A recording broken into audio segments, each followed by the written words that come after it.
In the marketplace of small mercies, Amina found hush behind the bakery, where oven smoke braided with straw. It was not the cat's coat that stopped her. She had not yet seen it, but the way the creature measured sorrow in two slow, patient breaths, as if deciding whether human grief was companion or peril. It crossed the cobbles like an unfinished line of music, set its body to the rhythm of Amina's step, and sheltered beneath her umbrella when rain began. Night smelled of wet paper and static. On such nights, the animal pressed a hot forehead into the hollow of her elbow and stayed. People used the word stray with the ease of closing a book. Amina knew absence as grammar, a cup waiting, a chair holding memory. Widowed in one harsh winter, she had come to town intending to teach gentleness by example. Instead, gentleness arrived complete, with babies tucked inside and a threat whispering in the alleys, men with sacks who treated life like yarn. That threat struck like a bell. The quiet of her days shifted, pivoting toward a decision that would not be merely hers, and the town held its breath. Amina's house sat small and stubborn on the edge of the market street, as if it had been left behind on purpose and then decided to remain where it remembered being useful. It had once been a warm place of two voices. Now it kept one. The roof that had sheltered two laughter lines now kept only the slow, careful rhythms of a single stove and a single clock. The clock, when it worked, ticked like someone counting prayers. Sometimes it stopped as if it too were exhausted by a loss that was hard to measure. The window by the kitchen had a clay pot of rosemary, spindled and stubborn, and she tended it the way people tend memory, by touching, by believing touch keeps what is gone still in reach. Her grief wore itself like a shawl, thin and light, heavy at night. She moved through mornings with a soft economy. One cup placed at the edge of the table, one chair pulled close to the fire and left empty. After the funeral, friends had spoken in small, patient languages. Time, space, you will heal, and then had found reasons to be busy elsewhere. Grief, Amina learned, can be left alone like an animal that will not be shooed away. It makes its own bed and curls there until someone else begins to wake and speak in the room again. She had not expected the cat. It did not arrive with announcement or promise. It arrived on a Tuesday that smelled of newly baked bread and worn leather, and it arrived by behavior, a careful, persistent attendance rather than a dramatic entrance. The animal did not demand to be seen. It chose positions where Amina would notice it without being startled. It would sit by the gate as she came home, observing the world with small, professional patience. It would appear under the oil lamp, where its breathing matched the metronome of the light. It learned the hours of the house and settled into them. Morning in the doorway, noon by the pot of rosemary, night in the hollow of her elbow. To call the creature merely a cat would be to miss the way it performed kindness. It was in the deliberate way the animal would bring a dead moth and lay it on her doorstep like a small, awkward gift. The way it would sit very still on the sill and pace out places in the garden with eyed, unhurried study. The way it watched her when she spoke aloud to the empty chair, as if cataloging the sound for future return. Amina noticed these things because she had time to notice. Grief, while a thief of company, becomes a patient teacher of detail. Where before she had let small things slide, now small things became the scaffolding she used to climb out of the day. There were other small things planted about the house. The rosemary was the oldest promise. Her husband had planted that rosemary on the morning they signed for the house, and she had preserved it as one keeps the remnants of a map. There was a fig sapling by the back wall, just a stick the first summer, then a cautious green the next, and she watered it as if watering possibility itself. In the kitchen drawer lay a brass locket worn to a soft glow, and within it a fragment of a photograph. A hand caught mid-laugh, thumb hooked in a pocket. These were her plants, not only rosemary and fig, but objects and small rites, each a thread that could be pulled later to unspool what needed unspooling. The town around her had its own ecology of kindness and cruelty. The bakers were the softest. They left crusts at the doorway. The old teacher from Numbers kept a bowl near his legs that emptied often of scraps. Men who moved through the market like storms had hands used to taking what was needed and leaving the rest to mend. There were children who came in flocks, scattering pebbles and small, fierce loyalties. The market itself spoke of comings and goings, crates, whispers, bartered promises. Within this, the cat moved like a private messenger, known by many faces and claimed by none. Amina learned the animal's language without words. A flick of the tail at the corner of the bed meant wait. A slow blink in the lamplight meant it is only you now. Do not fear. When she could not sleep, the creature would leap up and walk across her chest so gently she believed it knew the exact weight grief required. At other times, the cat would stand at the edge of the lane and watch the road with an inscrutable patience, as if expecting someone who would never come. She would sometimes talk to it in fragments of sentences, the small ceremonies one performs to keep a house from becoming all ache. It answered by staying. People in towns are good at naming things that make them uncomfortable. Recently, there had been a notice pinned to the municipal board near the fountain, a neat sheet of paper about stray animal management, with times, numbers, and a bland seal. The words were bureaucratic, but they landed in the body like a stone. Amina, who while once literate in law and ledger had not expected cruelty in small type, read the notice 3 times and then folded it and put it inside the book she used to mend the quilt. The words said nothing of mercy. They said in a shape of authority that strays would be rounded up. The rounding was to begin next week. For some neighbors, these words were currency of ordinary life. They tutted and said the town must be tidy, that mice must be controlled, that the economy could not be held hostage by uncontrolled litters. For others, it was a nettle to be pruned away with silence. But for Amina, those neat words landed on the rosemary like salt. She had seen other places where rounding became removal. Removal became disappearance, and disappearance became an erasure so complete even the memory of soft breathing is forbidden. She began in small but steady ways, to prepare.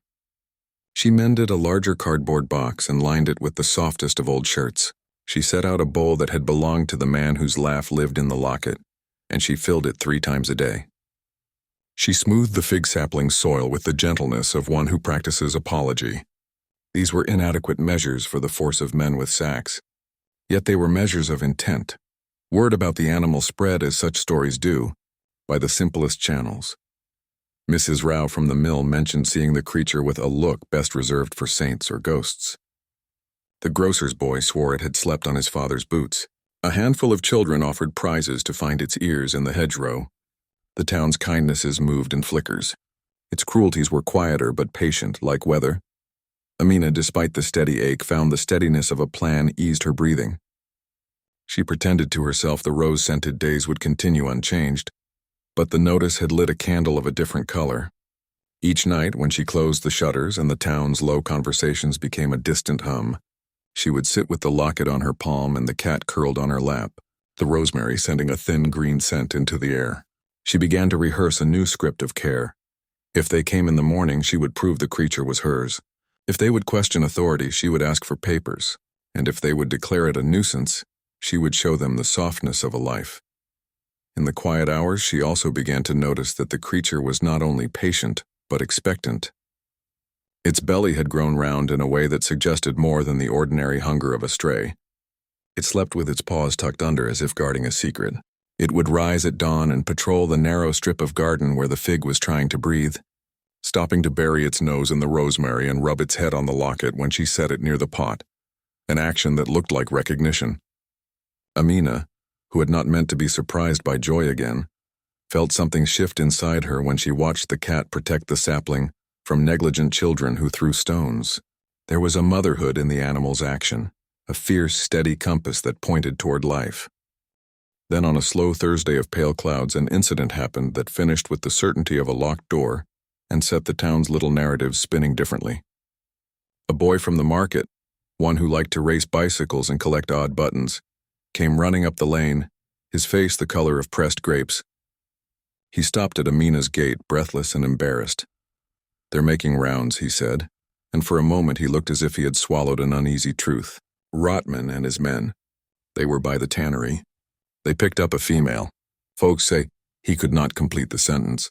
The words that followed would have lived in rumor or in the sharp, hard speech of men who deemed themselves administrators of the town's tidy borders. Amina's hands went cold around the rim of the bowl she had been washing. The rosemary in its pot trembled as if with a small animal's fright. "Which one?" she asked. But her voice was steadier than she felt. "The black one with a white patch, ma'am. Pregnant, right?" He had seen the animal curl in the doorway of the tannery, the same way it watched the market. They took her in a sack. They say they'll decide. Amina felt the room recede like a shore. The locket slipped from her fingers but did not fall. The cat, which had been asleep under the bench, woke and sat very still. There are moments when the world compresses until only the shape of what must be done remains. This was one. The bell of threat struck in the marketplace notice had been answered by action in the lane. The rounding had begun not in some far order but in the hands of men with sacks. For the first time since winter, Amina felt the iron in her belly that used to be courage, not the careful, domestic courage she had practiced, but a raw, immediate blade. The story she had been telling herself, that she would teach gentleness and gently be gentled in return, slid into a new chapter, written in other ink.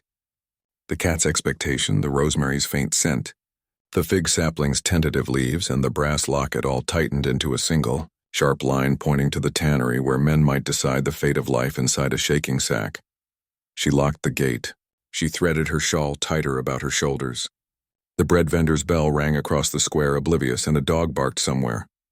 Amina walked out with the measured steps she had learned from the animal itself, careful not to startle the world into greater harm. The market smelled of yeast and iron and old cloths. The tannery's yard lay like a place remembering leather.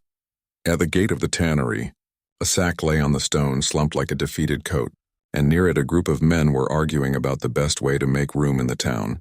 One of them, the man called Rotman, broad-shouldered, hands like folded pans, looked up when she arrived. He was not the sort to soften at a single woman's plea. Behind him someone moved, the blurred suggestion of a shape within the sack. The boys were leering. The workman joked. Amina stood then at the edge of the tannery's law. She had the locket in one palm and the rosemary sprig in the other, not because these objects could serve as legal proof, but because they were the last pieces of argument she felt she could hold. The town watched in small, private ways. A child peered from behind a barrel. A woman crossed herself in passing. The air itself held the quiet between heartbeat and breath. When Rotman asked what she wanted, the town's rules seemed to hover like a question that had no ready answer. Amina's voice, when it came, was slow and shaped. She said simply, "She belongs to me." It was both a claim and a prayer. Rotman laughed, a sound that had no pity in it. "You a widow, lady? You want to claim a stray?" His men shifted, smelling the promise of an easy dismissal. Before Amina could speak again, a child's shout mounted from the lane. "There's another one, by the fig. Pregnant!" The shout split the air like a thrown stone. Every small thing in the world, the rosemary, the locket, the fig sapling, the child's breath, now conspired to make a threshold. A choice had to be made, not in the tidy language of notices, but in the hard currency of bodies and hands. And with that shout, the inciting motion of days to come began. The town that had been leaning toward slumber was now seeing, in a clutter of small movements, that a life with babies was at the center of whatever decisions men with sacks intended to make. If this gentle story touched your heart, subscribing keeps this quiet little corner alive. Night carried its own currency in the market, the soft clink of shutters, the hush of dogs dreaming, the small clatter of loose coins rolling out of pockets and into sleep. Amina moved through that measured darkness with the careful courage her grief had taught her. Slow steps, held breath, the exactness of someone who will not waste warmth. She had not meant to be dramatic. Urgency arrived like a gust that rearranged what lay on the table. The tannery yard smelled of old leather and sour water, and there, beneath a lamplight that shivered as if unsure of the truth it showed, lay a sack whose shape argued quietly for life. The sack breathed. Someone had tied it hurriedly. Someone had not taken the time to be cruel enough to be neat. Inside, warmth moved like a secret. It was not the ragged weight of death, but the pregnant thrumming of something very alive. Amina knew without ceremony that the breathing was small and urgent, and that in that smallness a number of lives were stacked and waiting. Around her, men muttered about order and tidiness. In her breast, a voice said only one thing: "You cannot let this go." The market had laws written in neat type and other laws which read only in hands and stomachs. Tonight those hands were busy and their laws brittle. A choice came to her then as sharp and immediate as a cut citrus: to stand and plead in daylight with polite words, or to act now, in the dark, where rescue and ruin are born of single breaths.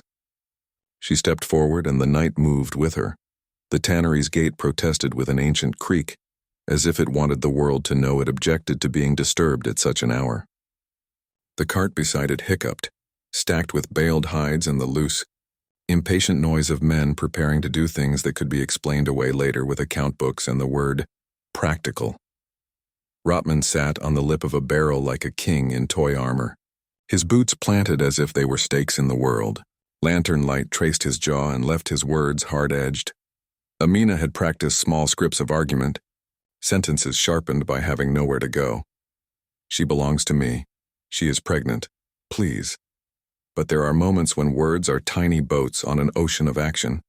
They float and are soon lost. Rotman heard her and answered with the language of authority. Tidy, remorseless, convenient. "We have orders from the municipal board," he said, and the phrase folded the market into a new shape. "Strays are to be rounded and transferred. It's for public health." "Transferred where?" Amina asked, and there was a tremor in the question because transfers in the town seldom meant welfare. They meant removal, disappearance, a tidy silence around soft breathing. Rotman shrugged like a man who carries no small things under his coat. "To the pound. To the city. They'll put them down humanely." The word humanely landed like a coin with one face worn away. She felt the crowd gather with the slow, comfortable cruelty towns practice. The grocer who liked the cat's company now shifted his sack of flour so as not to be allied. The teacher peered from between crates, his eyes keen for safety. A child at the edge of the square, the bicycle boy who had shouted earlier, fidgeted and then slipped away when an older boy nudged him. The market had many faces and each decided quietly where compassion might be spent. Amina's hands smelled of rosemary and soap. She had no money to bribe men who trafficked in the fundamental tokes of life. What she had was an argument shaped from small proofs. The cat's near-constant presence at her gate, the way it came when she called with the memory of a bell, the locket's photograph that could say, "This life has known kindness." She brought these things forward as evidence because sometimes the world bows to tokens it recognizes. Rotman asked for papers. The request landed like a test. In the law, papers were talismans. Without them, one was easily turned into absence. Amina produced the locket and the ring of hair she had braided from a sweater. She produced the bowl that had been kept clean at her door. These are not legal documents, but in the small economies of human hearts they sometimes serve as currency. Rotman thumbed them, his face a plain mask. "Nice things," he said, and folded them into the gesture of dismissal. Around him the men laughed soft, cruel laughs, the kind that think the world will always spin to match their feet. "We can take claims to the municipal office in the morning," he suggested, as if the cat's belly and the unborn lives inside could be put on a schedule of forms and signatures. The child with the bicycle boy's anxious face, seeing the faces of the men, returned with a plan that had the fervor of small people who have everything to gain by mischief. He ran, gathered a band of children, the ones who kept the hedges for pennies and who hoarded stories like currency, and returned with an idea not yet touched by the fear adults wear. "We can make a noise," he whispered to Amina when he slipped close, and his glance flashed like a blade. "We can make a fuss. They won't like fuss." Amina weighed the risk with the scale her life had become. Measure, then move. She could rely on the law the next morning and risk the animals being gone. Or she could act now, using the single advantage she still held, the market's tendency to be improvised. She chose improvisation. It is a dangerous thing to choose the small body of justice over the comfort of legal script. But love has a way of making the precarious look inevitable. She asked the children to do small things, bang pots in the lane, shout about a lost wallet, make the sort of commotion that draws a crowd. She sent one to fetch the old teacher with the silver speech about numbers. He was likely to be kind, and his voice carried the ring of authority in the town. She whispered the simplest instruction. "If you see me lose my temper, come back." They nodded with the seriousness of conspirators and melted into the market like shadows with a plan. The clamor began with a child's shriek about a runaway goat and gained rhythm like a contagion. Pots clanged. A chorus of small cries rose. A dog barked. Someone struck a barrel with a stick. Men who value neat orders hate noise. Rotman's men looked up, irritated, as if a bad wind had come by to ruin their ledger. In that small opening, Amina moved. Her hands were steady for reasons that had little to do with courage and more to do with practice. She approached the sack as one would approach a sleeping child, not to startle but to rescue. The sack smelled faintly of hay and leather and something warmer underneath, the soft, unformed breath of life. She could hear muffled, shuffling movements in the sack. She pressed 2 fingers to the cloth and felt the rhythm of heartbeats. The sound was small as prayer. Amina untied the corner and the sack fell open with a whisper. The lamplight fell through the opening like a stage cue, and the sight inside made her chest tighten. There was the cat, curled and panting, eyes half closed. Below her, the round shapes of small bodies pressed like handbreadths. Kittens, not yet wet with the world but wrinkled like small coins. They moved subtly with urgent need. A wave of relief like a soft tide rose in Amina. For a breath she allowed herself the private, foolish hope that the moment would unravel into tenderness, that Rotman would see and his heart, if any, would tilt. For a breath the cat's ears twitched and she pressed the smallest of noses toward Amina's knuckles. The creature's eyes spoke a language older than towns, trust and plea in equal measures. Then Rotman's voice cut like a rope slipping. "What are you doing?" He was close, and behind him the men had gathered, their shapes like boxed goods. "Lady, you'll have to step away." Amina rose as if to obey and then stopped because a new sound came, the thin, terrified murmur of one of the kittens. The animal's mouth, tiny as a bead, tried and failed to find air in the sack's half-dark. The sight was a moral arrow. To let them be taken meant the slow unmaking of a life before it had the language to resist. She found herself bargaining, not with laws but with the market's shared stories. She held up the locket. "Please," she said. "They will not survive being moved like sacks." Her voice was smaller than she wished, but there is a bluntness to the truth. They need warmth. They are almost born or are very young. Rotman's face hardened like bread left too long on a ledge. He had reasons that had nothing to do with compassion, efficiency, the order of things, a fear that soft hearts cost money. "We have a schedule," he said again, and the phrase was a wall. It would be possible to list the moments that followed with the kind of neat detail adults prefer in retellings. The old teacher's voice raised in a gentle, legal tone, the children making a greater noise, the grocer unexpectedly stepping up to speak for the cat because he had lost a dog once, and thus understood the currency of loss. But there is a texture to such evenings that is not captured by recounting alone. The market leaned inward. The air smelled of yeast and fear, and Amina felt the thinning of a cord inside her, something that had been keeping her from breaking into raw action. "Maybe you can take them," Rotman suggested finally, in a softer tone that belonged to men who practice civility when it suits them. "If you can prove ownership in the morning airport municipal office, you may claim them. For now they go to the pound." The suggestion was a stall dressed as compromise. It meant a rope to be pulled, a delay that could be lethal. Amina could imagine 100 small ways the kittens would not make the morning, from the cold to the rough hands to the sterile needle of a pound that calls itself mercy. She felt the argument narrow until one right action remained. She would either trust the town to be better than its small mercies had shown, or she would trust the narrow, wild courage that had led her to open the sack in the first place. She chose the narrowness. Her plan was not heroic in the sweeping sense. It leaned on the particular ingenuity of people who have little to lose and a lot to protect. The children would keep the market alive with sound. The teacher would stand as witness. The grocer would shout about hygiene to draw attention. And she would carry the kittens across the yard to her gate. It was a plan made of small bravery, and the assumption that men who trade in leather are not prepared for the force of a town disturbed. It was also a plan that could fail. They moved like a small tide. Amina cupped the smallest of the kittens, a weight so slight she felt as if she might be holding sleep itself, and rose with the animal pressed to the inside of her shawl. The cat followed, pressing against her calves, making an exhalation that belonged to a life that had been held and now was held. For a moment they were a small procession, a woman, a cat, a hidden treasure against the cold. Then a shout broke loose and the world tilted. Someone had slipped into the tannery side lane, a man with a gait that was too sure and a lantern that swung like a pendulum of discovery. He had the look of a man used to finding what others hide. For all the careful choreography of their plan, no contingency had been made for the certainty of a watchful eye. Rotman's men snapped into motion. The air smelled suddenly of leather oil and panic. A child screamed and then clapped a hand over his mouth as if the sound itself would betray him. The teacher tried to steady his voice against the swell of fear. Amina felt the shawl slip and then tighten. In that fraction of a breath, the kitten's small body faltered. A man's boot came down too close. There was a wet, terrible sound, the sound of cloth against stone. And in the lamplight, a shadow fell across Amina's path as a man stepped into the lane and blocked the way. "Going somewhere?" he said, and his tone had the annoyed patience of someone who believes the world exists to be ordered by his voice. Rotman's face had become granite. The men's hands closed like claws on belts and carts. Amina's heart beat as if trying to break free of her ribs.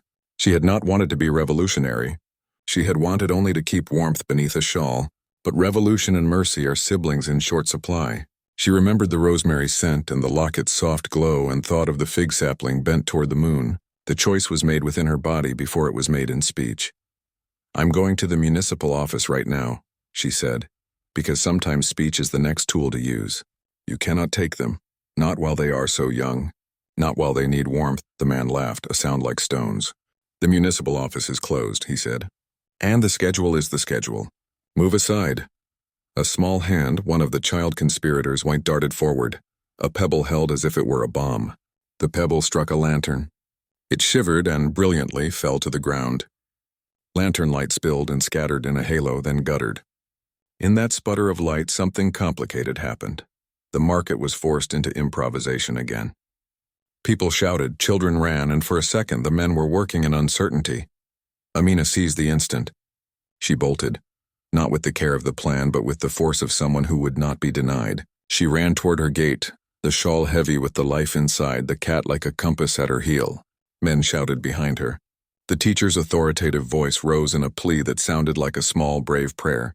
The grocer ran a step too, his flour sack swinging and his heart in his mouth. They crossed the lane in a surge. The fig sapling's leaves brushed Amina's wrist like a benediction. She reached her gate and found it closed, locked as if the world itself had been puzzled into neatness. The locking was Rotman's kind of neatness. Someone had bolted it from the outside, expecting to make the line between the town and the stray world absolute. Amina's hands beat on the wood. The children pounded from the other side with a desperate rhythm. The cat trilled once, a sound like a question, and then she heard the cart, heavy and inevitable, rolling again on the street. It was the sound of departure. In life there are moments that are not decided by courage alone, but by the small arithmetic of timing. A lantern's fall, a pebble's bounce, a gate's bolt. Amina had chosen the right instant and the wrong latch. In that instant, Rotman's men pushed through the gap and the cart moved. Men grabbed the loose ends of shawls. Grips closed on the cat's nape as if it were a thing to be rearranged. And for a terrible flick, the world condensed into the single, metallic note of loss. Then something happened that none in the market expected. A voice, not from the town's prominent houses but from the far end of the lane, rose like a bell. It was clear and new and belonged to a stranger. "Stop that cart." All turned toward the voice. It carried with it a foreign cadence, the sound of someone who had not been taught to make smallness a default. A cart slowed, but only because Rotman's men were calculating. The stranger strode into the square, robed in a dust-silver coat, his hair wind-rough, and his eyes were bright with the dangerous kindness of those who do not count the cost of interfering. He looked at the sack and the men, and then at Amina, whose hands were still bleeding into the grain of the gate. "What are you doing with those animals?" he asked. His voice did not ask for permission. It demanded explanation. Rotman, who had been confident in the night's neatness, faltered. Who this man was and whence he came mattered. There are traitors who arrive with sway, and there are travelers who have the law of other places in their pockets. The man's presence demanded an accounting, and for a beat a new possibility opened like a shell. Amina's breath came quick. The cat's body had woven itself into her shadow. The kitten's faint squeaks were urgent. She could see the cart's wheels as if they were the face of a clock counting down. The stranger's eyes found hers and held them with a look that suggested he had seen such moral decisions before, and had chosen which side of them he favored. Before she could speak, Rotman recovered his poise like a man straightening his coat. "We have orders," he said again, as if repetition could manufacture righteousness. "They will be taken to the pound." The stranger, whose presence was like rain on dry stone, smiled in a manner that was not a kindness, and yet was not a threat. "Then accompany me to the municipal office," he said simply. "There are things to account for in print, and there are things that cannot be decided by the bark of men." The market had never heard him before, and yet his voice carried a claim as if it were currency. For all the stirring hopefulness, the night closed around possibility like a hand. Rotman hesitated enough to make the air brittle, and the cart's axle creaked. In the split between hesitation and action, a decision took shape. Men stepped forward.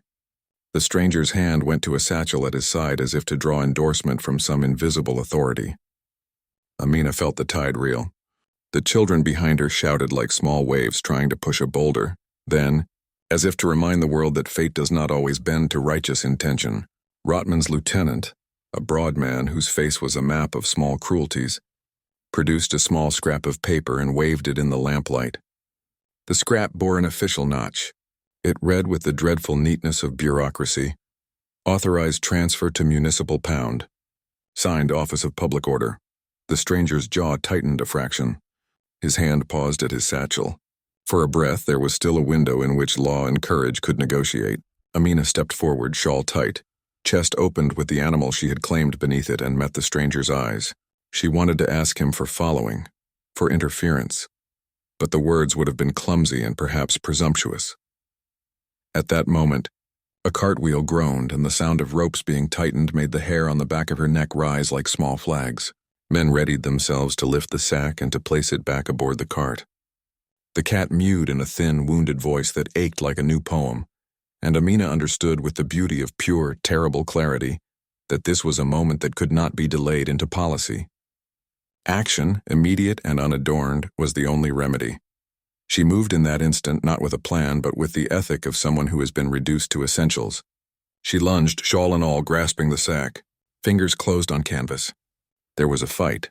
Not the dramatic, cinematic clash of epics, but the small, stingy violence of men who will not let go of easy profit. Hands found her wrists. The cart lurched. A lantern swung too near the oil and spit a flare. The cat slid, alive and terrified, between hands. A child screamed, and in the jostle something slipped and the sack opened wider. For a breath that was the kind no one can schedule, the market held its breath and the world waited to see whether the small life within would be snatched into safety or swallowed by men's hands. And at that exact instant, as the cat's belly heaved with the effort of being both prey and parent, as Amina felt the wooden splinter of a cart thrumming underfoot, as Rotman barked and the stranger moved like a sudden promise, a single, very small sound issued from within the sack that was not quite a cry, not yet a voice, a kitten's first wet finding of air. The sound in the night was a hinge. It swung the square between ruin and rescue. Then the world narrowed into a dozen small, sharp choices, and something, a hand, a shout, a decision, would have to be made. Have you ever had an animal wait for you when you didn't ask them to? Do you believe cats know when we are at our lowest? When the lanterns faltered and the market's soft chorus turned to an uneven tremor, the decision that had been spreading through Amina's ribs for days found its shape. It had no name but a movement, the way a hand closes when it will not let fall the thing it loves. The town smelled then of oil and leather and the damp, faint sweetness of new fur. It smelled like the inside of a world that is suddenly very small. The cat's small body shivered against Amina's chest, and beneath the shawl the kittens moved as if practicing speech. Beside the gate the rosemary sent up its thin green sadness, and the fig sapling arrested its growth to watch with bent leaves. Men with the authority of routine and a scrap of official paper were arranged like a law. A stranger with the dangerous quiet of one who need not be listened to stood where the square narrowed. The air was a tight string between threat and rescue. In that tautness, the heart must choose whether to bend toward compromise or to break toward action. The choice, then, would not be decided by notice pinned to a wall, but by the small, earnest bodies breathing in a sack. In such moments, the town discovers what it truly values. What it does next will either be a mercy or the making of a moral ledger that will be carried for years. The lamplight found them like a lesson made flesh. Amina felt the kitten's soft heartbeat under her palm, rhythmic and stubborn, a small metronome of life that refused to be scheduled. Men moved around her in the geometry of routine, a circle of purpose that believed itself unassailable. Rotman's voice came back like a hammer, heavy and sure. "You're making this a business," he said. And the words made the children step back as if a storm were being named aloud. There is a certain courage born of having been kept small for too long, an energy that does not consider its own safety, Because it has already been sacrificed to the gravity of longings no one notices. Amina had that courage now.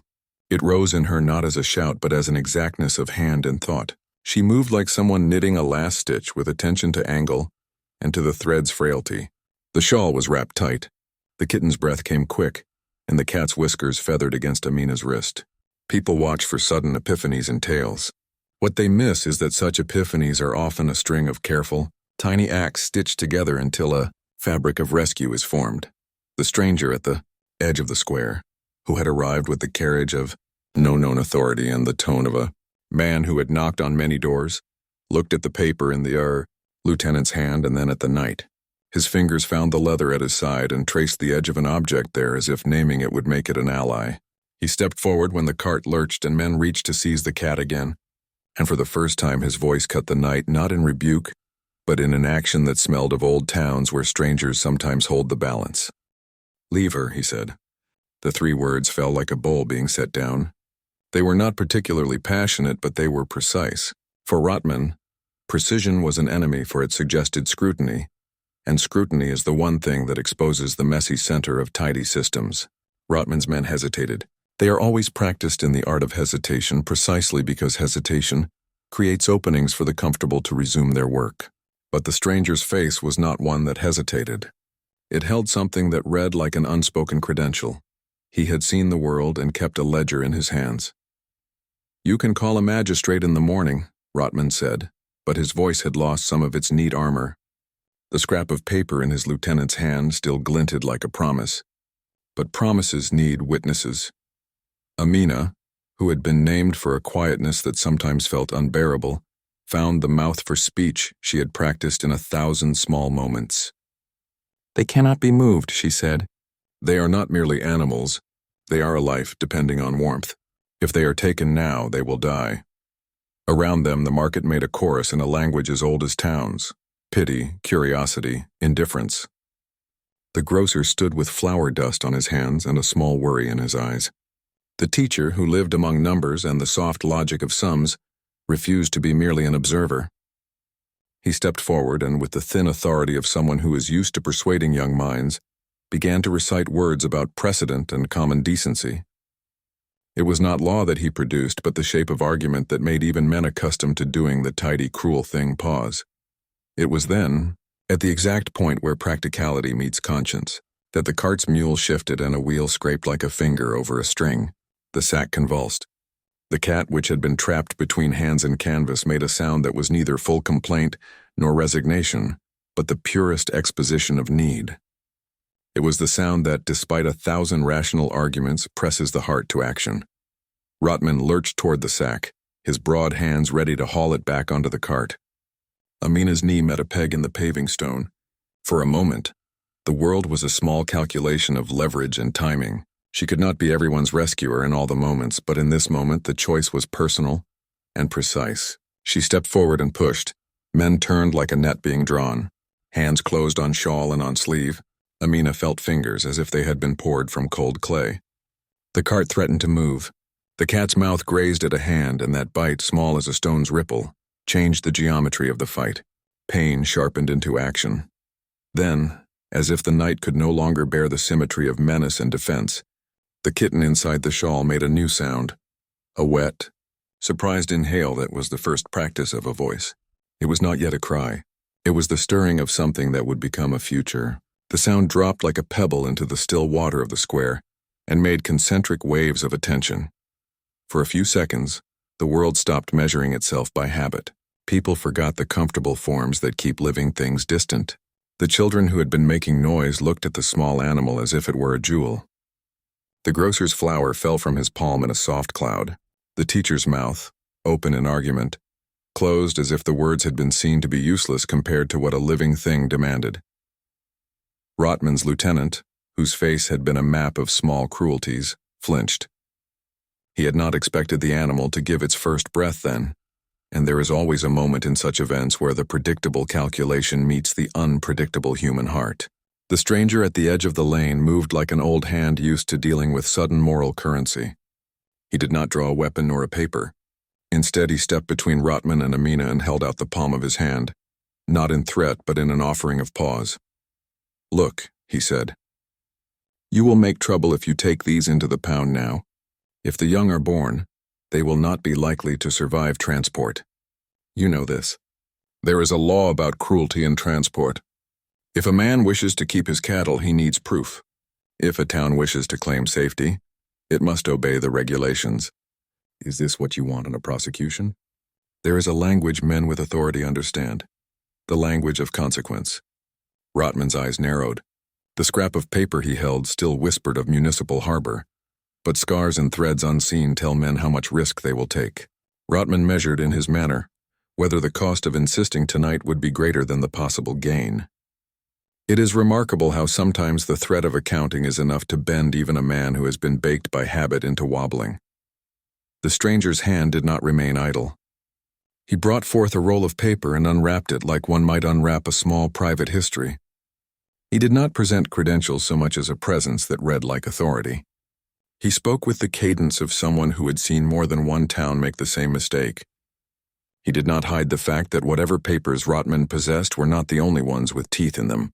That was enough, in a market that prefers its nights quiet to buy a measure of time. But Rotman was not a man who would be bent by reasonable speech alone. He bent for the currency of threat. "You make it sound as if I have a choice," he said, and the force of his voice was the sound of a lock being turned. "Orders are orders. It is curious how human beings call some things order when they are merely convenience dressed in authority." Amina understood that even if she were to win this skirmish, the larger war would be fought in offices and in the hands of those who write the schedules and stamp the seals.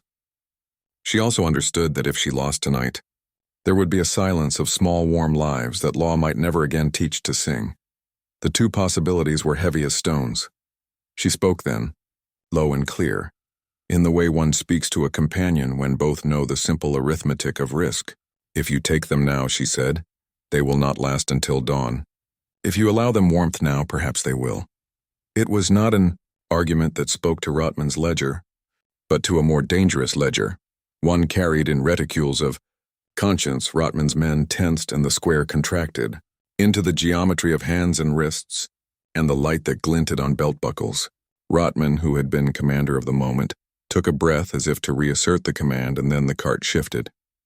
The mule stamped, and one of Rotman's men cursed in a way that was old and coarse.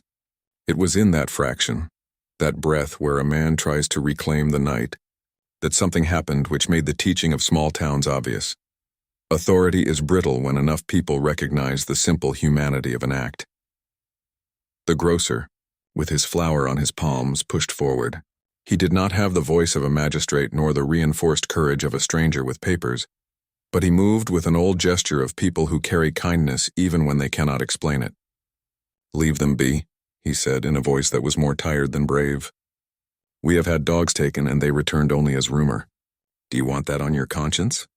The teacher, whose life had been given to the logic of numbers and the way they smooth the edges of fear, stepped forward and drew from his pocket a small, brittle volume that belonged to the municipal code. He had no authority as a man of letters, but he had the shape of proof. He read a clause with a voice that made the lamplight in the square lean in, about the transportation of young animals and the requirements of humane transfer. Every town, even the meanest, keeps rules that sometimes protect the tender. The teacher's voice wove the legal precaution into a narrative that made even Rotman's lieutenant frown. It almost in that moment seemed as if the square would tilt toward mercy. The men who had been folded into the practice of taking closed and opened their mouths as if to say something, but then found the syllables too heavy. Rotman stood like a man who was being slowly, inexorably counted. The stranger's presence had become a fulcrum on which the town balanced. Then Rotman did something that made the air go cold.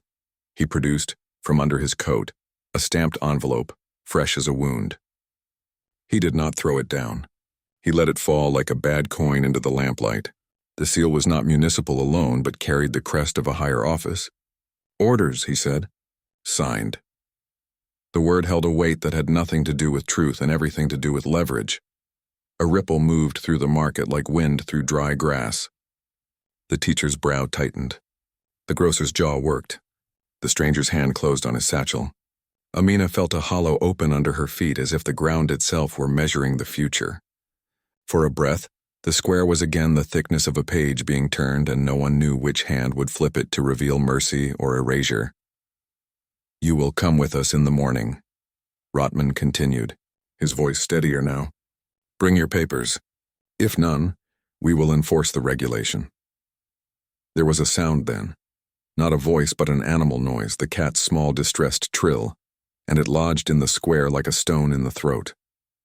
A newborn kitten spat a wet, searching squeal, and in the instant of that humanless sound, something like a verdict arrived. The stranger moved like an old sea captain who knows better than to fight the wind. He did not produce a badge to counter the sealed paper. Instead, he did the one thing that cannot be undone by signatures or promises. He bore witness in a way that is not legal but is moral. He stepped close to Amina, and for the first time drew from his satchel not a paper but a small bag of coins. He did not offer them as payment. He laid them on Rotman's table like an accusation. "There are ways to be lawful and ways to be humane," he said. "You can follow one or the other." The coins were not much, and he knew they were not a bribe. They were a soft, insolent measure of how little the town's ledger mattered in the face of a new life. For a second, Rotman's face was like kneaded bread. He had counted on the market's small compliance. He had not counted on the stranger's contempt for his tidy cruelty, nor on Amina's thin, fierce audacity. The cart's wheel trembled. Men shifted. It is here, in stories and in life, that courage is sometimes rewarded with a temporary reprieve rather than a clean victory. That reprieve is as precious as any triumph, because it buys time, and time in which love can warm the most vulnerable is sometimes the only currency that matters. Rotman's lips moved. He could have ordered a push forward, taken the cart by force. He could have used his paper and his muscle to grind the small life into absence. Instead, for reasons that would later be explained in the languages of fear, calculation, and perhaps the furtive influence of conscience, he barked orders that were made to look like compromise. "You have till dawn," he said. "Keep the cat. Bring documents by morning. If she is still in your care, I will leave well enough alone for now. But if she disappears, we will take action, and no man will be able to claim ignorance." The words were not mercy. They were a tether. The market breathed a slow, collective breath that could have been gratitude, or it could have been the sigh of a thing postponed. Amina, who had been prepared for finality, felt the relief wash over her like a tide that had been given to a sandbar. She knew the reprieve came with a cost: vigilance, more cunning, endless small defenses. She also knew how thin the margin was between kindness and the tidy cruelty of men who say orders. Yet before evening could fully settle into this new shape, Rotman's lieutenant unfolded the stamped envelope and, with a small flourish that seemed meant to sharpen the night's edge, read aloud an extra line so that the sound of the words would be felt in everyone's bones. The line named a reason. "Following reports of uncontrolled litters and concerns about the spread of disease, all found feline litters within the market district are to be relocated to the municipal facility, pending quarantine and evaluation." It was a bureaucratic pronouncement dressed as a public health necessity.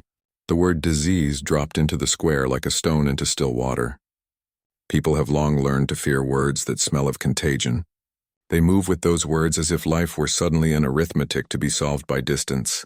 The children looked at one another with the swift understanding of those who know that such words can be used to justify any number of tidy cruelties. The stranger's face, which had been a promise of defiance, flickered. He had not expected the invocation of disease. In towns where men lean toward expedience, among Rotmans and those who rubber stamp orders, such words are a lever. The stranger's hand tightened on his satchel as if there could be a hidden tool there to counter contagion. The teacher's book felt suddenly inadequate. Amina, who had for years learned to measure grief into manageable weights, felt a widening cold. A fear that this reprieve of hours would lead to a morning in which the cat and her kittens would be taken not to a safe place, but to a place of cruel finality. She cupped the kitten under her shawl and felt its wet, tiny body begin the slow, urgent work of moving into breath. Life, even fragile, mounts stubborn resistance. Rotman straightened, satisfied. He had turned urgency into regulation, and the town, which has always liked its certainties, was likely to accept such an argument come morning. He tucked his paper back beneath his coat like a man who has hidden a sword. His men started to gather the sack and the cart, and the square returned in slow relief to its older geometries of commerce and retreat. But the night had been shifted. The fig sapling, which had watched as if it too kept the ledger of living things, bent in the wind like a small, living metonym for what might be. The rosemary scent pressed against Amina's wrist, and in the small flicker of lamplight she saw the reflection of a future that was both less tidy and more alive. Then, as if the world needed one more jeopardy to remind them that mercy is never a settled state, a child who had been pressed against the teacher's knee shouted in a voice sharpened by fear, "The mayor's carriage! It has arrived!" Silence fell like a lid. The stranger, who had seemed to be a lone, helpful witness, looked toward the road as if the distance were a mouth opening. The market's edges drew tight. The night was no longer simply the precinct of small struggles. It had become a stage where a higher order might perform. A carriage rolled up the lane and two figures disembarked, their cloaks wet with the night. One of them bore the silhouette of authority as if cut from the same cloth as Rotman's paper. Their presence was a cliff edge. What they would decide in the morning could unmake the small reprieve, and what their signatures might say would be a cold law that no town song could warm. The stranger turned, and in his face was a weather the market recognized, a recognition not of friendship but of deeper knowledge. He murmured to Amina, voice hushed as if to keep from waking the tiny newborns. "They will bring a name you will know. Do not let them convince you that the life of a small creature is an expense to be written down. Hold to what you have."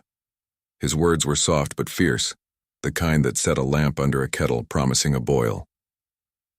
Amina's throat tightened as if the night had asked her a question, and now expected an answer. The reprieve had been bought, but it was precarious. The market would sleep with an uneasy heartbeat, and in the morning when men with seals came with the certainty of their stamps, all the small economies of kindness that had bought those stolen hours would be put to an account. The fig sapling shivered. The rosemary sent a last green suggestion into the air, and the kitten, which had finally found breath, squirmed and made a small, miraculous sound. The question hung then, larger than a single name. Was mercy an act limited to a night, or was it a way to order one's days?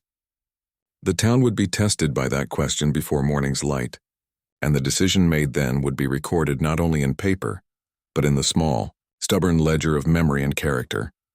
The carriage's shadow drew nearer, and under its coat of officialdom sat a person whose seal would carry the weight of future choices. The stranger's hand rested on his satchel, and his eyes were a ledger of past small mercies. Rotman folded his paper into his palm like a man practicing a prayer that had been rehearsed. Amina held the small life pressed to her heart and felt, like a tree feeling frost touch its tip, that the weather had turned. Outside, the lane carried the sound of hooves as punctuation marks. Inside, even the cat seemed to sense the gathering of a decision that was about to be penned. Then, before the carriage door opened and the name that would tilt the town one way or the other could tumble into the square like a verdict, Amina inhaled the rosemary and the oil smoke and the wet of newborn fur, and steadied herself to meet whatever would come. Would you stay if you were in their place? The dawn wrapped itself around the market like a cautious hand, pale as bread and steady as a vow. Amina, who had been taught grief as if it were a long lesson in patient walking, felt something else now. A small, strict triumph that was not loud but precise, the way one measures the width of a seam. The night had been a litany of narrow choices, and in the narrowest place she had chosen rescue. The cat's soft weight under her shawl had been a promise kept. The kitten's first wet noises had been the sound of future insistence. Outside the gate, the fig sapling drooped as if relieved, its leaves prickled with last night's breath. The rosemary in its clay pot sent up a thin green smoke into the cool air, a scent that smelled of memory and of the small domestic defenses people keep to ward off being undone. The stranger's satchel lay under the teacher's bench, a quiet thing among louder proofs. Rotman's paper had been folded back into his coat and his men had gone off with the cart. For now the market had given a fragile reprieve. But reprieve is its own kind of demand. It asks for guardianship and cleverness and the readiness to meet the morning when men in office chairs decide whether a life is a thing to be scheduled or to be kept warm. Amina breathed rosemary and pulled her shawl tighter. The day had not yet decided what it would be. The market opened with the uncertain modesty of every place that has slept with an uneasy secret. Shop shutters raised like eyelids. A dog found a sunspot and declared it sovereign. The children returned to their business of catching small mischiefs, but with eyes that had learned to scan for the shape of adults' hearts. Amina sat on the doorstep with the cat nursing at her lap, and the kittens tucked into the hollow of a basket lined with her husband's old shirts. That basket smelled of soap and the faint curl of tobacco from a life that had been whole once. It was in Amina's hands as faithful as any cradle. The night's intervention had bought her hours, but those hours had to be used. Rotman had offered until dawn, which was a thin thing to hinge hope upon, so Amina set about constructing a defense out of the only materials at her disposal: testimony, tenderness, and the small rituals that make a life believable. She called upon neighbors with the kind of request that is like asking for a small miracle. Will you stand witness? Will you make a noise if men come with paper? Will you feed them? The grocer, whose flour now dusted his hands like an old soldier's gray, brought a bowl and refused to be paid. The teacher offered to stand in the municipal office with her in the morning. The children gathered like a flock that had learned to be brave for reasons beyond their years. One of them, the bicycle boy, brought a warped whistle that hit a note like a question. Amina's work was not only of the practical. She tended the fig sapling with the precise tenderness of one who knows the future is grown in small gestures. She trimmed a broken leaf and pressed it to the kittens' tiny foreheads to coax breath into muscles still fresh to the world. The rosemary she stripped gently, crumbling the leaves to release the oil, and held them near the kittens' noses so their first world would include the scent of home. These were not superstition, but the thrift of those who understand that ritual steadies the heart as well as the body. She sat with the locket on her palm, and the cat, as if it recognized the small metal circle for what it was, a tether to a person who had once taught her the names of stars, pressed its cheek to it. In that contact, Amina felt something close to forgiveness, not only from the cat but for herself, a sense that to let love return even to a different species was not a betrayal but a forward motion. The stranger lingered by the bench, watching the market with a look like a man who has seen how rules bend under the weight of small lives. He introduced himself quietly to the teacher as one who had seen the patterns of towns and the way cruelty often hides in official papers. He spoke to Amina in low sentences that were stitched from long experience. "You have bought yourself a watchful morning," he said. "Now you must make your case. There are places where courage is measured by documents and others where courage is measured by the number of people who will swear to a thing." Together they chose both paths. The teacher, for all his love of numbers, agreed to act as a witness. He went to find a small notebook and began to gather the statements of people who had known the cat. The grocer wrote a short note about how the animal had caught a rat that had gnawed his flour sack the week before. A woman from the mill swore the cat had once kept her child from falling into a drain. The child who had first called the alarm offered a drawing, a rough but honest picture of the cat beneath the oil lamp, and the children lined up to give small, dramatic testimonies as if each wanted to be the one to tilt the town's balance. Amina's particular contribution was to craft a narrative from these small tokens, to show that the cat was not a nuisance but a creature tied to domestic health, to safety, to compassion. The locket, which was not a legal document but a sentimental artifact, became an emblem rather than evidence. She set it upon a clean cloth and presented it not as proof of ownership, but as an offering of history. She told the story of when the rosemary was planted, of the day the fig sapling was set in the soil, and of the quiet afternoons when 2 laughter lines had once lived in this house. Her voice was soft but certain. The rhythm of her telling made the town listen because everyone knows the quality of a true story. It has the ring of shared life. When morning came, the municipal office was a small room behind a thin official door, with a clerk who liked neat handwriting and the smell of stamped paper. Rotman waited there like a man who kept his errands to the measure of his patience. The carriage that had arrived in the night unfolded its figures, a mayor and an aide, both of whom carried themselves as if the town's tidy order were a garment they were intent on keeping clean. The stranger accompanied Amina like a quiet guard, and the teacher with his notebook came too. The grocer's note was folded in Amina's pocket, soft and dusty. The clerk took each piece of testimony with a face learned to be impartial. The mayor listened with the slow, inward attention of someone whose office teaches him to be careful in the language of fairness.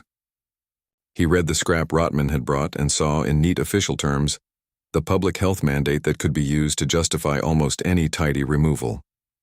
He asked not unkindly for documents by which Amina might claim the animal. She had none, only the locket and the witnesses. It was there, in the narrow geometry of a room pressed with paper and people, that the stranger did what the stranger in such tales often does. He made a complaint that was not wholly the town's language. He described patiently and with exactness how small communities cannot be governed by blunt instruments that do not take into account the warmth of living things. He spoke with the cadence of one who knows the trait of moral weight, but does not despise the forms of office.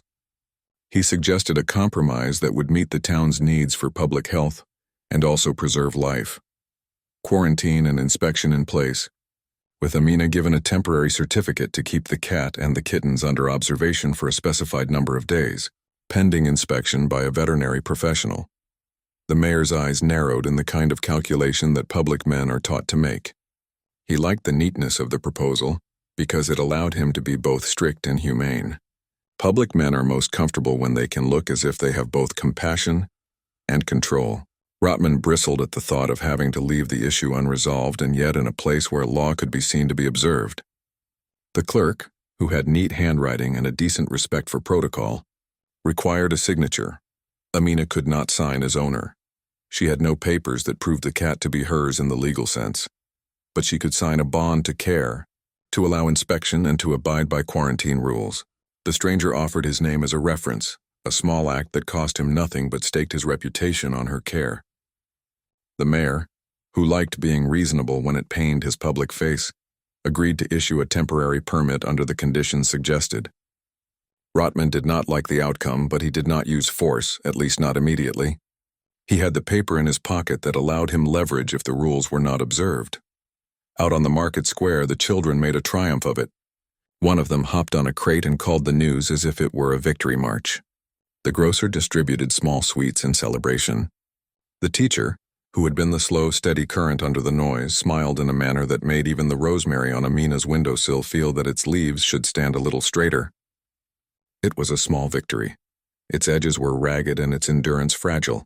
But the market took comfort in small victories because they are atoms of trust that, when gathered, become a town. Yet peace bought with paper is a precarious thing. The mayor's permit meant that Amina had a fixed period to show compliance and to arrange for veterinary inspection. It meant that Rotman could return with the paper if he judged that she had failed to meet the sanitary rules.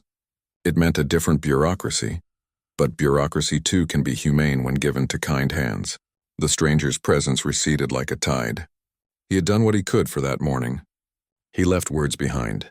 Small, practical counsel about keeping the kittens warm, about binding a basket against the wind, about the way to use rosemary to keep pests away without chemicals. He had also left an admonition that sounded in Amina's ear like a small bell. Keep them warm, keep them visible, make them part of the town's story. Amina took his advice as if it were an instruction manual for the heart. She turned the front room, which had been single and measured like a last respect for a husband's absence, into a provisional nursery.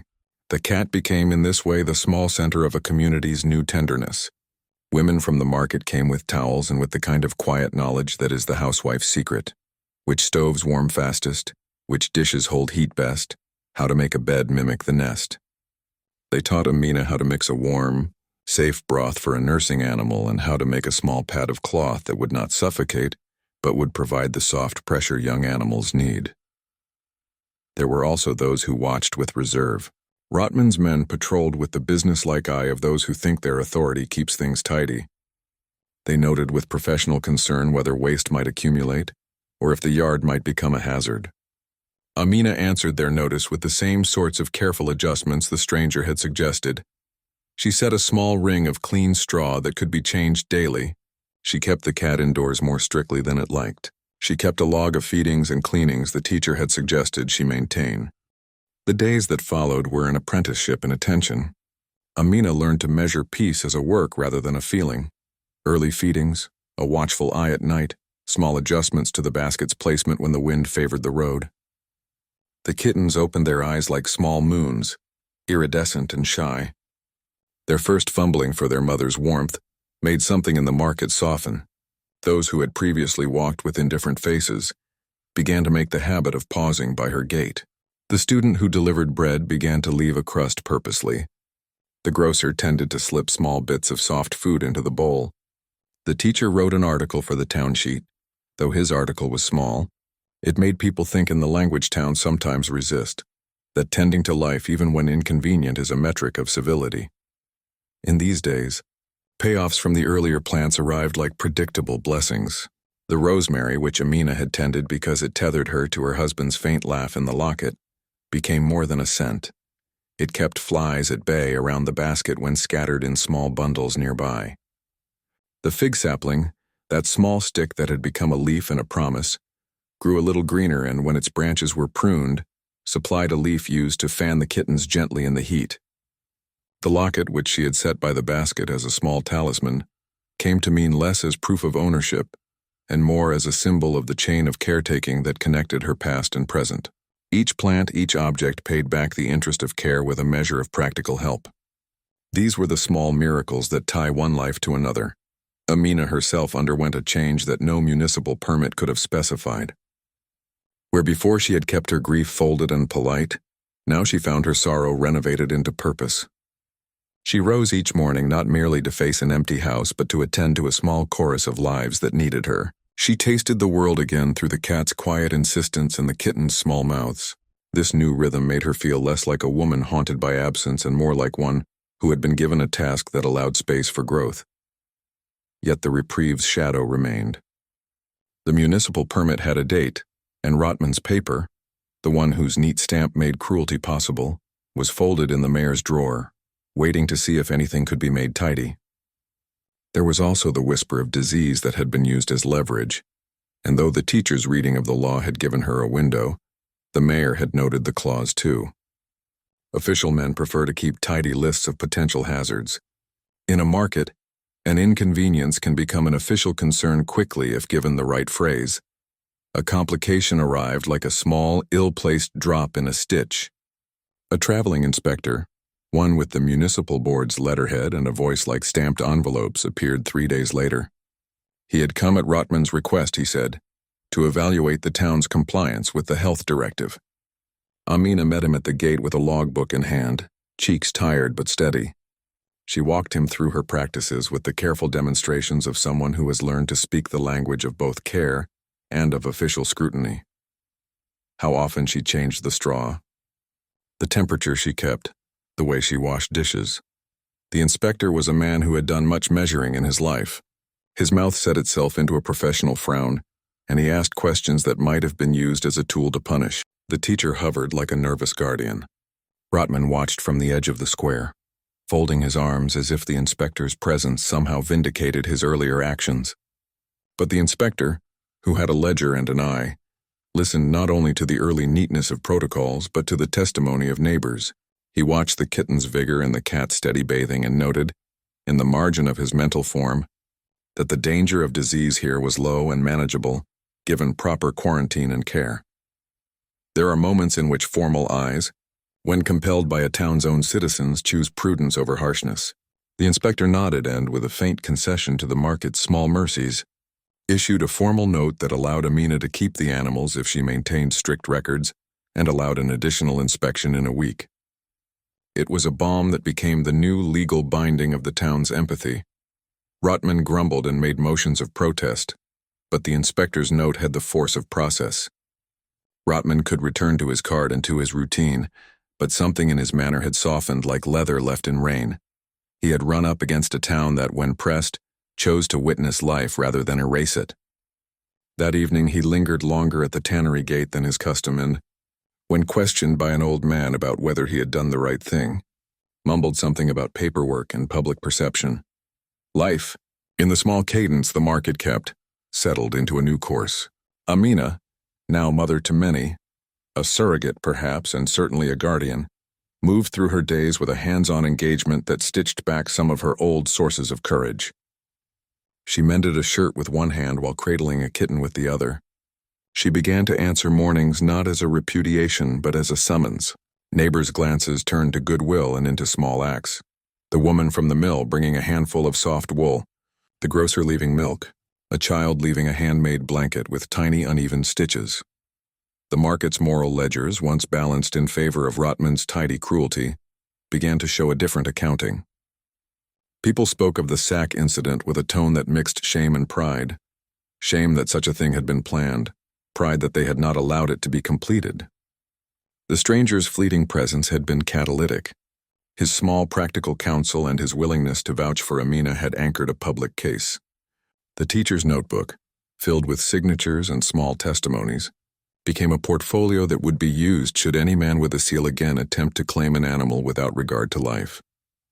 And in the midst of this, the cat, who had been measured by behavior and not description, taught Amina a final private lesson. One afternoon, as Amina stitched a length of cloth, the cat nudged the locket from its resting place and curled its body around it, slumbering in a way that the animal had not done in the first days when its belly had been tight with secret life. Amina watched the cat sleep and felt the taut string of her grief loosened by a single small measure. The locket was not a proof of possession. It was a bridge. It linked her husband's absent laugh to present tenderness. It showed her that the past could be honored by new care rather than being held as a solitary relic. There were quiet payoffs, too, that had little to do with the law. The fig sapling, which had been watered each morning with the patience of habit, now bore a small fruit by the end of the week, not large enough to make a feast, but enough to be sliced and shared, a sweet thing that tasted of sun. The market celebrated this as if the fig were their common child. It was, after all, grown in the soil that had been tended by hands that had learned anew how to care. When the final inspection came, and the municipal man made his note and left with an official nod, Amina felt a relief that was both thin and deep, like a cup that has been filled just enough to be believed. She had won a reprieve not by law alone, but by the habit of neighborliness that had been resurrected in the market. She had turned paperwork and petitions into a story that could not be easily erased. A story of the cat who had come to a widow and whose small belly had grown with the town's attention. It was not a clean victory in the sense of triumphal banners. Rotman still had his office, and he could call upon the municipal seals if the town ever stepped away from its newfound care. But for Amina, the transformation was personal and enough. Her life, once folded into a shawl of solitary grief, had become a daily project of love. She had found in the cat not merely company, but a bridge to the world she had thought she'd lost. Her mornings were now filled with the small noises of feeding and warming and cleaning. Her nights, when she closed her shutters, were gentler because of the soft rhythm of small breathing. In the market, life resumed its trade of bread and cloth, and the story of the cat and her kittens became a familiar one told at stalls, each teller adding a small ornament of pride. The town had discovered the utility of tenderness. That discovery was fragile and required tending like any plant. Amina, once fragile in her grief, had acquired a steadiness that was both practical and deep. She kept the logbook in a drawer by the window where the rosemary grew, and the locket sometimes warmed in the sun. She wrote down small things. Which kitten drank best when the fig's leaf needed watering, which neighbor had been especially helpful. These records were not only practical, they were a new ritual of connection. And in the quiet of an evening that smelled of roasted barley and far-off rain, as the kittens tumbled and the cat watched with that old, inscrutable patience, Amina listened. She listened to the town's breathing and to a shape of herself that had been recast. The market had not simply granted her time. It had, in its small and surprising way, taught her how to be a steward of life once more. Has an animal ever changed your life in a way you didn't expect? Did a small act of care open doors you thought closed? Share a moment below. Your story may be the next small reason a stranger chooses to stay and help a life that needs keeping. Dawn folded itself over the market like a linen sheet smoothed by careful hands, and Amina felt the hush that follows an improvised victory, not triumphant but honest. The kitten slept in a basket that smelled of soap and old laughter. The mother cat lay across her knees, purring in a slow tidal cadence that sounded to Amina like a life remembering how to trust.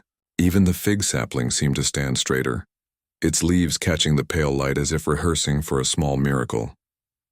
The town moved with the cautious tenderness of people who have discovered a hole in the net and are trying, stitch by stitch, to mend it. Last night's danger had retreated into the geometry of paper and promises, but promises are thin things and paper can be folded away. What remained, what could not be folded, was the living, with its persistent demand for warmth and for witness. Amina sat with a cup of tea that tasted like rosemary, and remembered how grief had once hollowed her days. Now grief was less an empty room and more a doorway she had learned to pass through. The cat's head on her wrist was a small, undeniable answer. Sometimes rescue is not a sudden trumpet, but a series of hands that will not let go. Morning widened gently into day, and the small town arranged itself around the new fact of the household. Where there had been one heart keeping watch in a quiet house, there was now a chorus of tiny mouths and a guardian who had grown steadier than she had known she could be. The municipal permit lay folded in a drawer like an uneasy treaty.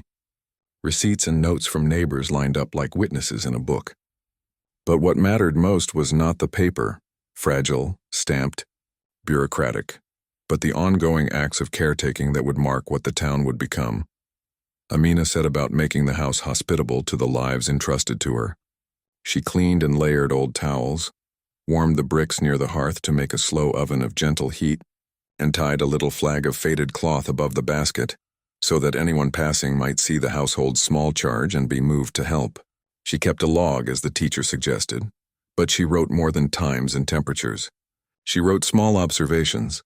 Which kitten made the strangest little chirp at dawn when the mother cat's eyes took on the dim, patient look of a sentinel? Which day the first fur began to fluff like new moss? The log was both a practical ledger and a diary of soft awakenings. Neighbors came and became a pattern of care. The grocer slipped soft bits of bread into the bowl while muttering about habit becoming kindness. The woman from the mill lent a shawl and taught Amina how to fold it, to make a warm nest without suffocating the young. The children, those small witnesses, came each afternoon to practice the solemnity of gentleness. How to hand food so as not to frighten, how to fold small blankets, how to listen and be quiet. Even Rotman, who loved tidiness like a man loves his boots, began to move through the market with an added slowness. He did not apologize. Men like him seldom do. But once on a day the cat leapt lightly across his path and left a dusting of fur on his sleeve. He paused and did not immediately brush it away.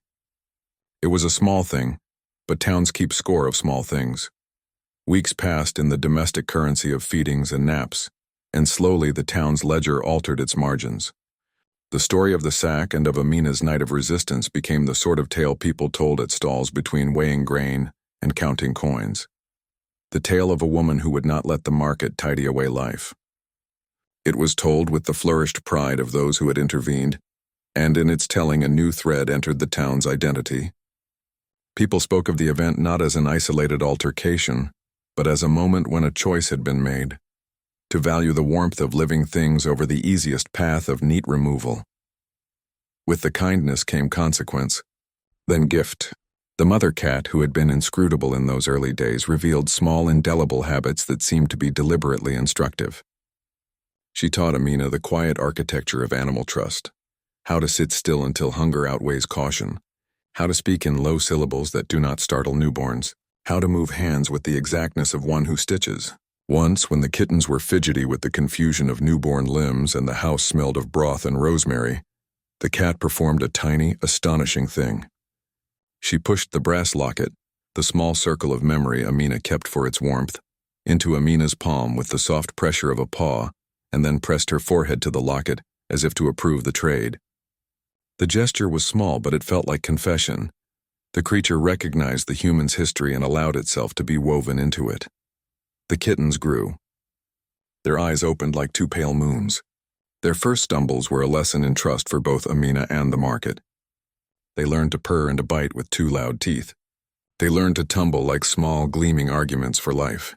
The cat taught them the line between hunger and greed, the ceremony of kneading, the way to fold claws when the hand that feeds is friendly. In turn, the kittens taught the town patience. People who had once scolded stray cats now paused to watch the small wrestles in the basket. They learned to slow their walking and to stand for a moment as if a prayer had been placed in front of them. And then, because stories tend to complete their circuits in gestures that are both literal and symbolic, the mother cat performed her final, meaningful gift, not dramatic like a thunderclap, but perfect like the way a stitch finishes a hem. One midweek morning, Amina rose before the town was awake, the basket beside her simmering with life. She found the mother cat sitting on the windowsill, a small, shining object in her mouth. It was a ribbon, frayed and faded, the sort of thing a person ties in the lapel of a coat. Amina's breath caught because she recognized it at once. It had been the ribbon from her husband's straw hat, a ribbon he had worn on the day he had planted the rosemary, and on the morning they first saw the house light up with possibility. She had thought it lost forever. Once she had kept it in the locket as a memory, but time had stolen it from the chain. The cat placed the ribbon on Amina's palms with the soft ceremony of a priest. The gift was small, and yet it landed like the resolution of a chord. Amina felt as if for the first time in many seasons, something in herself loosen and settle. The ribbon was not only a relic, it was a proof of continuity. It linked the life she had loved and lost to the life she had reclaimed. Where grief had been a closed room, the ribbon was a doorbell that had been rung. The townsfolk, when they heard the soft story later, called it "The Ribbon Returned," and it became a whispered sign that life had the strange habit of returning what was given away, if someone in the world was willing to receive it. In the following months, a quieter transformation took place. The municipal office, seeing the stir the episode had created, began to adapt its approach. The mayor, who had been careful in the balance of public image and authority, found it prudent to commission a small advisory about humane handling of litters and the use of municipal pounds. The language used in the directive changed subtly. Careful evaluation replaced summary transfer. Temporary quarantine and support replaced removal. Whether it was the teacher's testimony, the stranger's satchel and diplomacy, or the public's soft insistence, the town found slowly and haltingly that rules can be rewritten by the force of communal conscience. Policy shifted because people had decided to model kindness rather than bureaucratic convenience. Rotman adapted in his way. He did not show repentance with speeches. Rather, he let his hands learn a different task. He contracted for a time to repair carts for free and offered, clumsily and with a kind of masculine awkwardness, to help neighbors who needed heavy lifting. People accepted his help because the practicalities of town life meant that men and women often must share burdens. In this exchange, Rotman found a begrudging place in the new ledger of the market. The man who had nearly tipped warm lives into absence became, in small acts, someone who could be counted on to do heavy work when it was needed. It was not redemption in a headline sense, but it was a shift in daily character, and in town such shifts matter more than speeches. Amina's life changed inwardly and outwardly at once. She no longer spoke to the empty chair as one who pleaded with an absent voice. She set a second plate sometimes, half in habit and half in a desire to keep the table ready for anyone who needed it. She took to walking through the market with the kittens when their legs were strong enough, and found that the town's eyes warmed in a way that had not been the case when she moved like a woman wrapped only in loss. Children ran to greet them, and old neighbors called to them with small tasks. The house, which had been still as a held breath, now carried the dulled noise of a life being made.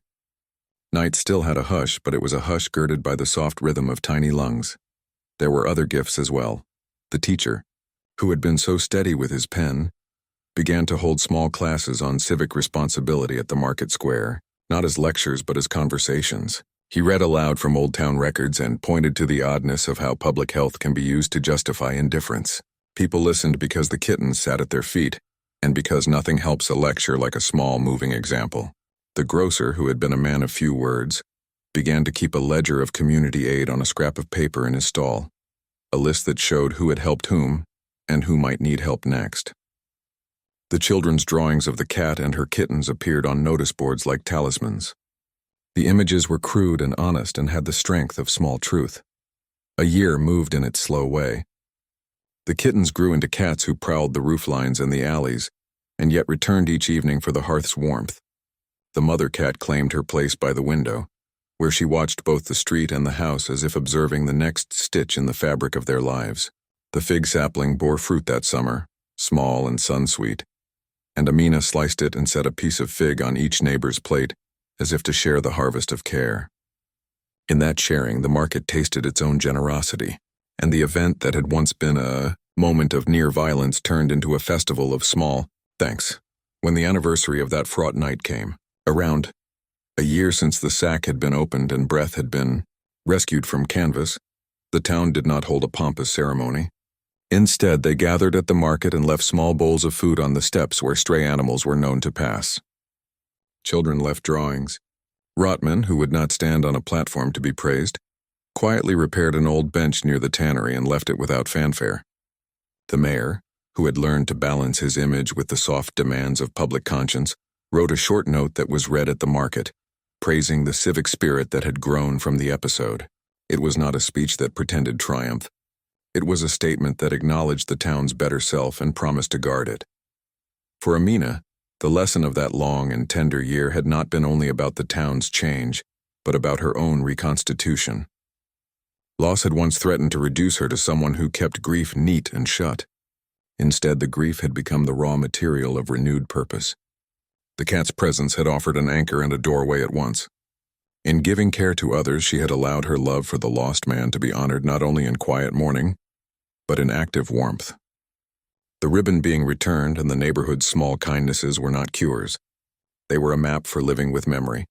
And there is a single truth that the town learned in the way only such stories can teach: that the measure of a people is not found in declarations, but in the small, repeated acts of attention they choose day after day. Rudyard Kipling might have said, in a voice that loves the particularity of wisdom and the sweetness of moral clarity, that the law of small things governs the great world. He might have put it in a line about how a village is stitched by hands too busy for speeches. The truth is the same. Compassion is not a single grand gesture, but 1,000 ordinary ones that, when collected, become a new order. The mother cat, in her last great gift of the ribbon and of her steady guardianship, became a symbol for that order. She did not speak in human words, yet she taught the town the grammar of compassion. Show up, keep watch, return what is lost when you can, and accept help when offered. Her behaviors, the steady purr at midnight, the bold crossing of busy paths, the gentle insistence that the keys to a house are not the only things that keep it safe, became instructive proverbs told at the market. Mind the kitten's eye, said one. Tend the rosemary, said another. These became not rules but habits, and habits make law of a gentler kind than any seal could. In the quiet close of an evening, Amina sat by her window and watched the silhouettes of cats leap like soft punctuation along the roof. The lamplight painted the room in a honeyed gauge, and the locket, that small circle worn by the past, lay on the table, its chain warmed by the sun. The ribbon sat by it, frayed but whole, a line that connected yesterday to tomorrow. She thought of the stranger whose presence had been catalytic, and of the teacher and the grocer, and the children who had held the weight of witness. She thought of Rotman, and how even hard men can be taught by the unglamorous force of communal care. She thought most of all of the mother cat, now dozing with the serenity of one who has done her duty and found peace in it. A year had been a long stitch. It had bound a woman back into the fabric of a living town. The market had slightly altered its face. It was still a place of bargains and barter, bread and leather, but it had gained a tenderness that could be counted on. People would still quarrel, and the municipal papers would still accumulate their neat paragraphs, but the precedent had been set. A human and her small animals had taught the community the value of a life that might otherwise have been discarded. The world does not usually make grand returns in the exact manner of the tidy tale. There are no parades for such small victories, but at dusk, when the town hummed and the bread ovens kissed the air, Amina took a slow breath and felt the kind of fullness that is quiet because it is true. The kittens, now not so small, tumbled at her feet. The mother cat nudged the locket with mild pride and settled again, eyes half closed against the light. Somewhere outside, a child laughed in a way that sounded like music, because it had not feared the night. She rose and kissed the empty chair at the table, not because the chair needed it, but because she needed to make the knot between past and present physical. The gesture was private and ceremonial. In that small act, Amina sealed a promise to keep the warmth of life foremost, to welcome the accidental and the unplanned, and to tend them as if tending a garden. For tending, she now knew, is an act of moral courage as much as it is of labor. The cat, who had once been in danger of being killed with babies in her belly, was now the keeper of a home and a teacher to a town. Her gift had been simple. She had chosen to trust the human who chose to protect her. Life, as the market discovered, will often return such trust in ways only partially imagined.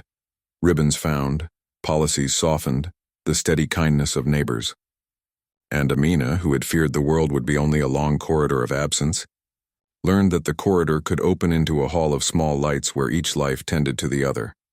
In the last hush before night fully declared itself, Amina stood in the doorway and watched the market close its shutters. She thought of the nights she had spent wrapped in grief and realized how strange and generous the world could be when one allowed oneself to ask for help and to give it in turn. The cat wound around her ankles with deliberate affection, and as she crouched to stroke that familiar, furry back, the animal looked up and met her eyes, calm and wise in a language that had no need for translation. You stayed with me till the very end. Thank you. If it felt like a soft purr in your heart, subscribing helps me share more stories like this.